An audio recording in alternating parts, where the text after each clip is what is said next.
Assalamualaikum warahmatullahi wabarakatuh. Perkenalkan, nama saya Raisa Dila Aulianti Hanif. Pada video kali ini saya akan membahas tentang DNA dan RNA sebagai tugas evaluasi tengah semester pengantar bioteknologi. Pertama, kita akan membahas apa itu DNA. DNA adalah sebuah makromolekul berupa benang yang sangat panjang, terbentuk dari sebagian besar deoksiribonukleotida yang masing-masing tersusun atas satu basa, satu gula, dan satu gugus fosfat, berfungsi sebagai penyusun gen yang menjadi unit penurun hereditas. Pada DNA memiliki struktur yang berupa double helix.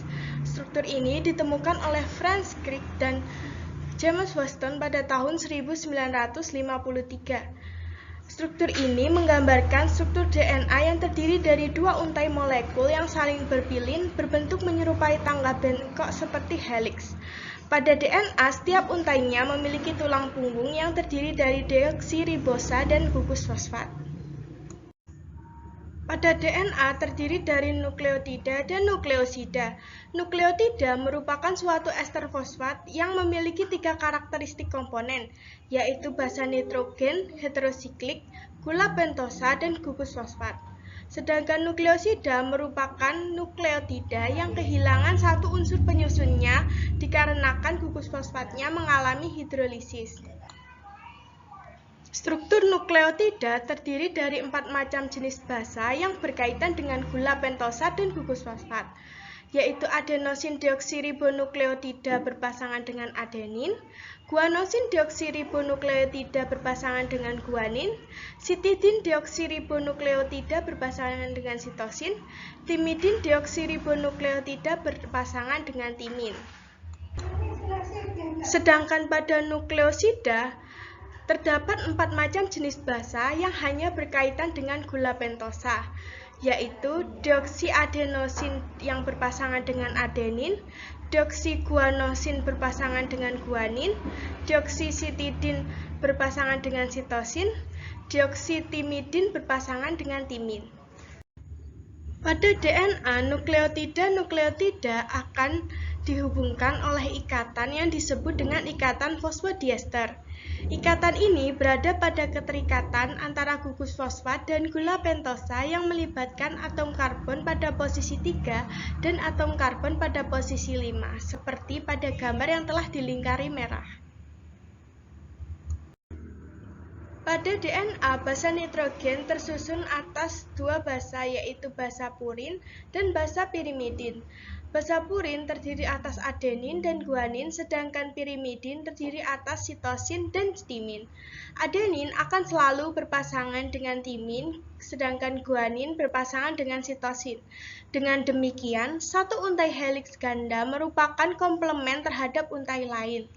Pada sitosin yang berpasangan dengan guanin akan dihubungkan oleh 3 ikatan hidrogen, sedangkan pada pasangan adenin dan timin akan dihubungkan oleh 2 ikatan hidrogen. Pada DNA dapat dibagi menjadi 3 macam yang ditinjau dari bentuknya, yaitu aDNA, bDNA, dan zDNA. aDNA berasal dari bDNA yang mengalami perubahan karena dehidrasi, sehingga merubah cincin deoksiribosa dari bentuk endokonfirmasi C2 menjadi bentuk C3, berbentuk heliks dengan 11 pasang basa. aDNA memiliki diameter sebesar 26 Armstrong dengan tinggi 28,6 Armstrong pada setiap putarannya. aDNA memiliki inti yang berlubang karena pasangan basanya jauh dari sumbu pusat. aDNA berputar ke arah kanan dan bersifat lebih aktif daripada bDNA. Bentuk DNA yang kedua adalah bDNA. bDNA memiliki cincin deoksiribosa berupa endokonfirmasi C2. Dalam setiap putarannya terdiri dari 10 pasang basa dan memiliki diameter sebesar 20 Armstrong dengan tinggi 23 Armstrong. bDNA direplikasi dan digunakan dalam transkripsi dan translasi RNA. Bentuk DNA yang terakhir yaitu zDNA. zDNA berasal dari bDNA yang mengalami kondisi garam yang tinggi atau di kelembapan yang rendah. Berbentuk double helix kidal sehingga berputar ke arah kiri. Setiap putaran mengandung 12 nukleotida dengan pola zigzag dan memiliki inti yang padat. Pada zDNA memiliki cincin gula deoksiribosa C2 untuk golongan pirimidin dan C3 untuk golongan purin. Helix diameter zDNA sebesar 18 Armstrong dengan tinggi 44 Armstrong, sehingga zDNA lebih sempit dan lebih panjang dari macam DNA lainnya. zDNA berperan dalam transkripsi RNA. Selanjutnya kita akan membahas apa itu RNA. RNA adalah suatu makromolekul polinukleotida yang berukuran pendek karena melalui transkripsi fragmen-fragmen DNA. RNA menyusun kromosom 5% dari keseluruhan kromosom. RNA berupa single helix yang tidak berpilin. RNA memiliki komponen berupa gugus fosfat, gula ribosa, dan basa nitrogen. Basa nitrogen pada RNA terdiri dari purin yaitu adenin dan guanin, pirimidin yaitu urasil dan sitosin. RNA banyak ditemukan pada sitoplasma dan ribosom. Di dalam sel, keberadaan RNA tidak tetap karena mudah terurai dan harus dibentuk kembali. Nukleotida pada RNA terdiri atas 3 komponen, yaitu basa nitrogen, gula pentosa, dan gugus fosfat. Basa nitrogen pada nukleotida RNA berkaitan dengan atom karbon 1 pada gula pentosa yang terdiri dari purin, yaitu adenin dan guanin, pirimidin, yaitu sitosin dan urasil. Gula pentosa pada RNA berupa ribosa. RNA dapat dibagi menjadi 2 macam, yaitu RNA genetik dan RNA non-genetik. RNA genetik merupakan molekul genetik yang secara keseluruhan bertanggung jawab membawa segala materi genetis yang dimiliki oleh DNA. RNA ini berfungsi seperti DNA, hanya dimiliki oleh makhluk hidup tertentu yang tidak memiliki DNA, seperti pada beberapa jenis virus. Sedangkan RNA non-genetik dapat dibagi lagi menjadi 3, yaitu RNA duta, RNA transfer, dan RNA ribosom. RNA duta bertindak sebagai cetakan untuk sintesis rantai protein, sedangkan RNA transfer bertindak sebagai pembawa rantai asam amino spesifik pada pembentukan rantai polipeptida. Sedangkan RNA ribosom bertindak sebagai komponen asam nukleat pada struktur ribosom sebagai tempat dilakukannya sintesis protein. DNA dan RNA dapat dibedakan berdasarkan rantai polinukleotida, letak, gula pentosa, basa nitrogen, kadar, dan fungsinya. DNA memiliki rantai polinukleotida yang berupa double helix, sedangkan RNA berupa single helix. Letak DNA terdapat pada kromosom inti sel, mitokondria, plastida, kloroplas, dan sentriol, sedangkan RNA di sitoplasma sel, ribosom, dan inti sel. Gula pentosa pada DNA berupa deoksiribosa, sedangkan pada RNA berupa ribosa. Basa nitrogen pada DNA pirimidin terdiri atas timin dan sitosin, sedangkan pada RNA pirimidin terdiri atas urasil dan sitosin. Pada DNA, kadarnya tetap karena tidak dipengaruhi oleh aktivitas sintesis protein, sedangkan pada RNA kadarnya tidak tetap karena dipengaruhi oleh aktivitas sintesis protein. Fungsi DNA sebagai materi genetik, bahan baku sintesis protein, sedangkan RNA sebagai alat sintesis protein. Selanjutnya yaitu dogma sentral. Dogma sentral merupakan proses perubahan dari DNA menjadi RNA, RNA menjadi protein. Dogma sentral menjelaskan bagaimana proses pembacaan materi genetik menjadi protein yang berperan di setiap tahapan metabolisme dalam tubuh suatu organisme. Dogma sentral terdiri dari 3 tahapan. Yang pertama yaitu replikasi, yang kedua transkripsi, dan yang ketiga adalah translasi. Replikasi DNA merupakan tahapan pertama dari dogma sentral. Replikasi DNA merupakan proses pengadaan DNA menjadi 2 DNA yang identik. Replikasi DNA terdiri dari 3 model, yaitu konservatif, semi-konservatif, dan dispersif. Replikasi DNA model konservatif merupakan model DNA yang kedua untainya bertindak sebagai template, menghasilkan 2 molekul DNA, 1 molekul asal dan 1 molekul baru.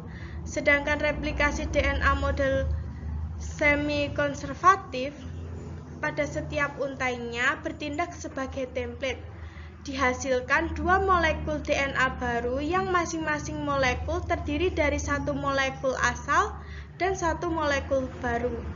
Sedangkan model replikasi DNA dispersif, pada DNA terpotong-potong saat terjadi replikasi. Potongan tersebut melakukan replikasi membentuk potongan baru. Potongan DNA asal dan potongan DNA baru akan membentuk molekul DNA yang terdiri dari molekul asal dan molekul baru secara acak. Proses replikasi DNA.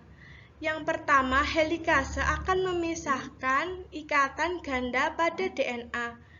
Protein pengikat rantai tunggal akan menstabilkan rantai tunggal. Leading strand dibentuk berkelanjutan oleh DNA polimerase. Leading strand dibentuk sepotong-sepotong. Primase membentuk RNA primer yang akan diperpanjang DNA polimerase untuk membentuk fragmen Ozaki. RNA primer diganti menjadi DNA dan ligase akan menyambungkan fragmen Ozaki menjadi rantai yang utuh. Transkripsi merupakan tahapan kedua dari dogma sentral. Proses transkripsi terjadi pada nukleus, menggunakan DNA sebagai cetakan untuk membuat mRNA. Kemudian mRNA akan meninggalkan inti menuju ribosom dalam sitoplasma. Transkripsi terdiri dari 3 tahap, yaitu inisiasi, elongasi, dan terminasi. Inisiasi terjadi ketika enzim polimerase RNA mengikat ke promotor, lalu membuka ikatan double helix pada DNA sehingga enzim dapat membaca basa di salah satu untai DNA. Kemudian DNA polimerase akan menyusun untai nukleotida pada RNA. Tahap kedua dari transkripsi yaitu elongasi. Elongasi diawali dengan RNA yang mengalami pertumbuhan memanjang seiring dengan pembentukan basa nitrogen DNA. Pada RNA tidak terdapat basa pirimidin berupa timin, akan tetapi basa pirimidin pada RNA berupa urasil. RNA membentuk pasangan basa urasil dengan adenin pada rantai DNA. 3 macam basa lainnya yaitu adenin, guanin, dan sitosin dari DNA akan berpasangan dengan basa komplemennya, yaitu adenin berpasangan dengan urasil dan guanin berpasangan dengan sitosin.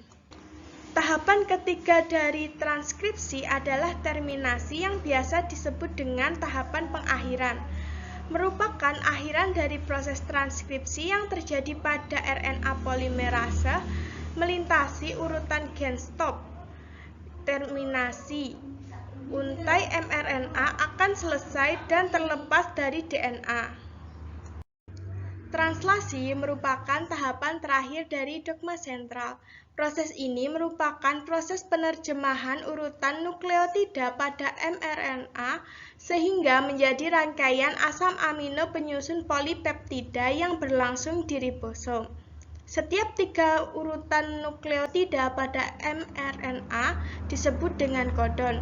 Kodon pada mRNA berpasangan dengan antikodon tRNA. Pada proses translasi terdapat enzim yang disebut aminoasid tRNA yang berfungsi menempelkan asam amino ke molekul tRNA.